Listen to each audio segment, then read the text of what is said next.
Hey everyone, and welcome back to the WeCyberYou Unlocked podcast. I am really looking forward to unpacking this huge stack of research today. Yeah, me too. It's quite the topic. It really is. We are looking at something that, well, I think a lot of people in the industry think they know. But they usually only scratch the surface of. Exactly.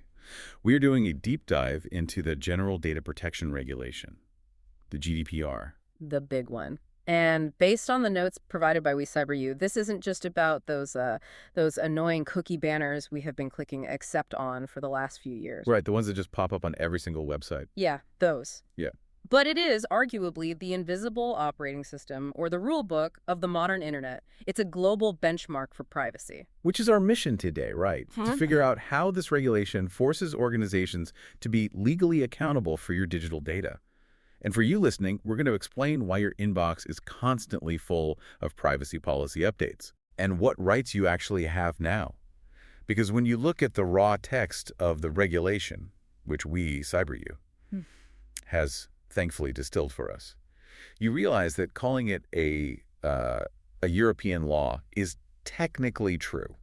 Practically misleading. Yeah, very misleading, because it has effectively become the global standard. So let's talk about that scope. Because it's the European Union's main data protection law. But if it's an EU law, why does it matter to you, the listener, or a business sitting in, say, the US or Asia? Because of a concept called extraterritorial reach. The GDPR doesn't care where your servers are physically rack-mounted. Just cares about the people. Right, it cares about where your data subjects are located. The regulation applies to any organization outside the EU if they meet one of two conditions. Okay, what's the first one? First, are you offering goods or services to people in the EU? That is the easy one to grasp. So if I'm running a Shopify store from Texas and I ship a T-shirt to a customer in Berlin. You are in scope. You are subject to the GDPR. Okay, that makes sense. That's standard cross-border commerce. But the second condition is the one that I think catches a lot of tech companies off guard. Oh, absolutely. It's the monitoring behavior clause. Which sounds a bit sinister. It does, but in the digital space, monitoring behavior means tracking cookies, device fingerprinting, behavioral profiling for targeted ads. So if a website is just watching how a user navigates their app to improve retention. If that individual is in the EU, you are subject to the GDPR.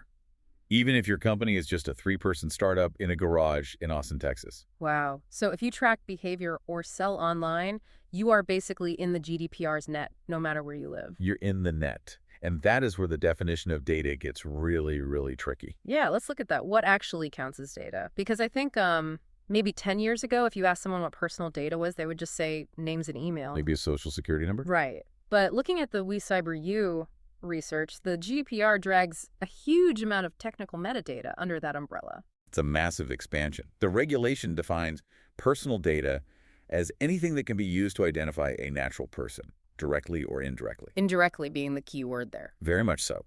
Online identifiers like IP addresses, cookies, device IDs. Wait, an IP address is personal data? Yes. An IP address on its own might just look like a string of numbers to a network engineer, but if you combine that with, say, a timestamp and a login event. You have identified a specific user. Exactly. So server logs are technically personal data in many contexts. That is wild. It completely changes how broad the protection is. What else is included? Location data, financial, education, and employment data. But then there is a higher tier. The sensitive data. Yes, the special categories of sensitive data. This requires significantly higher protection. What falls into that bucket? Health records, biometrics, genetics, racial or ethnic origin, religious beliefs. So the stuff that could cause serious harm or discrimination if it was leaked. Right. It's no longer the Wild West where companies can just scrape and store whatever they want. There's real accountability now. Which leads us perfectly into the rules of the road. The core principles companies have to follow. The checklist, essentially. Yeah, the WeCyberYou notes break these down into plain English. The first one being lawful purpose. You cannot just collect data because you might need it later. It has to be for a specific lawful purpose.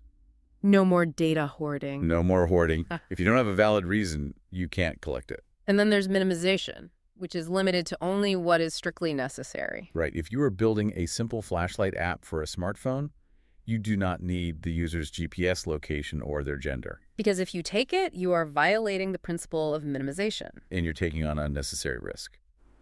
The third principle is accuracy.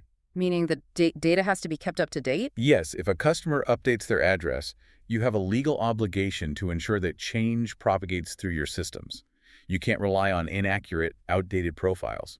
That sounds like a massive headache for companies with legacy databases. It is, especially when you combine it with the storage limitation principle. The rule that says you can't keep it forever. Exactly. You keep it only as long as strictly needed for the purpose you stated, and then it must be deleted. So if a user hasn't logged into their account in 5 years. You probably have no lawful basis to keep holding their data. You have to purge it. And finally, security, which I find interesting because protection against breaches and cyber attacks is now an actual legal requirement. It is. It's not just a best practice anymore. If you fail to secure the data, you are breaking the law. Okay, so those are the rules companies have to play by. Let's turn the tables for a second and talk to the listener.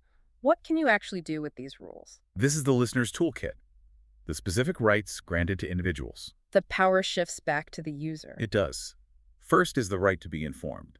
You have to know collection is happening, hence the privacy policies and banners. They have to tell you what they are taking and why. Right. Then there's the right of access and correction. Meaning you can see what they have on you. You can ask a company, send me a copy of all the data you hold on me. And if it's wrong, you have the right to make them fix it. Which is huge. But the really famous one, the one that gets all the headlines, is the right to be forgotten. Article 17, the right to request deletion. So I can just email a company and say, delete everything you know about me. In many circumstances, yes. If they no longer have a lawful reason to keep it, they must erase you from their live databases, their backups, everywhere. That sounds technically agonizing to actually execute. Oh, it's a nightmare for IT departments. Yeah. But it's your right. What about portability? The source material mentions that one too. The right to move your data between services. Think about switching from Spotify to Apple Music or moving between banking platforms. So they can't lock you in by holding your data hostage. No.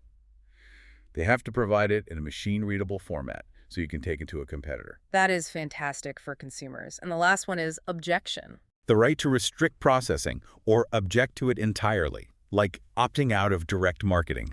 If you object, they have to stop. So what happens if a company just ignores all of this? Let's talk about the stakes, the teeth of the law. The teeth are very sharp. Let's say a company gets hacked, whichever is higher. So for a massive global company, 4% of their total worldwide revenue. That is a staggering amount of money. It makes compliance absolutely non-negotiable for the board of directors. Are there other penalties besides the fines? Yes, regulators can mandate audits, issue formal warnings, and the most severe one actual bans on processing data. Meaning they could look at a social media company and say, you are no longer legally allowed to process user data in Europe. Which effectively shuts down their entire business model overnight. A processing ban is often scarier than a fine. Okay, so looking at the big picture and tying this back to the WeCyberYou research, who is actually affected by this? Because it feels like everyone. It is everyone.